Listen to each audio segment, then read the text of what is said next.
বন্ধুরা, আজকে খুব সাধারণ এক গাঁয়ের মেয়ে কিংবা খুব মডারেট এক শহরের মেয়ে নয়, এমন কিছু মেয়েদের কথা বলবো যাদের লাইফটা কিছুটা মাঝামাঝি পর্যায়ে আছে। কিছু ক্ষেত্রে এমন হয় যে তুই মেয়ে, পড়াটা পরে হবে, আগে ঘরের কাজ শিখতো।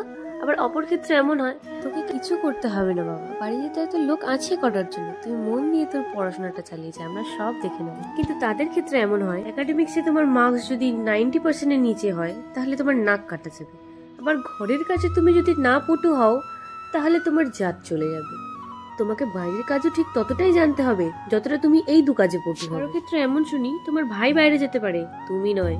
আবার কারো কারো ক্ষেত্রে লেট নাইট পার্টি করে বাড়ি ফিরছে, কিন্তু তোমার ক্ষেত্রে ঠিক হয়তো এমনটাই হয়, তুমি লেট নাইট বাইরে থাকতে পারো কিন্তু একমাত্র বাড়ির কাজের জন্য। লেট নাইট অর্থাৎ ঘরের কাজের দোকান পাশে যতক্ষণ খোলা থাকবে ততক্ষণই তোমার লেট নাইট সময়। চারিদিক সামনে তুমি হঠাৎই একদিন বড় হয়ে উঠবে আর এক বিয়ের বয়সী আনস্টেবিলাইজড কেরিয়ার নিয়ে বাড়িতে বসে খাবে।